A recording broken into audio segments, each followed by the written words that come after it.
Jamen altså det, jeg tænker er vigtigt, det er, at fagfolk simpelthen finder modet frem og tør gå ind i tabuerne og tør gå ind og stille spørgsmål, undrende spørgsmål, nysgerrige spørgsmål i forhold til de her unge mennesker, de møder under deres vej. Vi skal ikke ud og opfinde den nye tallerken. Vi skal bruge vores redskaber som pædagoger, som lærere, som socialrådgiver, som sundhedsplejersker. Alle de fagpersoner skal bruge den professionalisme, de har med sig i bagagen i mødet med de her unge. Vi skal ikke ud og opfinde den dybe tallerken. Vi skal ikke ud og altså revolutionere verden på det her felt. Vi skal gå til det her som, at det er et socialt problem, som vi skal gøre noget ved og handle i forhold til.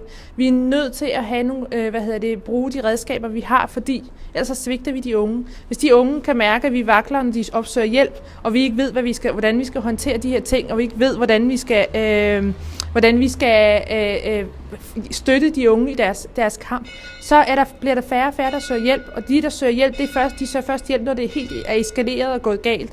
Derfor skal vi gå ind forebyggende.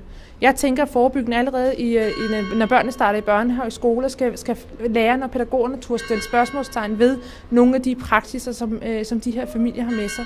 Og det er ikke ens betydende med, at man skal gøre deres kultur forkert, men det er vigtigt, at vi spørger ind til de ting, som ikke er normale, som vi ikke vil acceptere for andre familier, danske familier, det her samfund, skal vi turde gå ind i, og ikke sådan, tillægge dem, det er nok deres kulturelle baggrund. Vi er nødt til at handle på det, vi er nødt til at tage fat allerede fra børnene er små, allerede fra børnene kommer i kontakt med systemet, om det er skolen, om det er børnehaven, eller hvor det nu er hen, om det er lægen. Altså selv lægen har et ansvar, når man møder de her familier, og turde spørge ind og undre sig over, hvorfor gør I tingene, som I gør? Og så også ikke acceptere ting, vi ikke vil acceptere i danske familier. Vi skal ikke acceptere vold, vi skal ikke acceptere overgreb, vi skal ikke acceptere frihedsberøvelse. Vi skal sådan kan man sige, plædere eller sådan snakke om demokrati, om respekt, om menneskerettigheder, om ligeværd, og ikke acceptere ting, vi ikke vil acceptere i danske familier. For hvorfor skulle vi gøre det? Det er et svigt, der vil noget.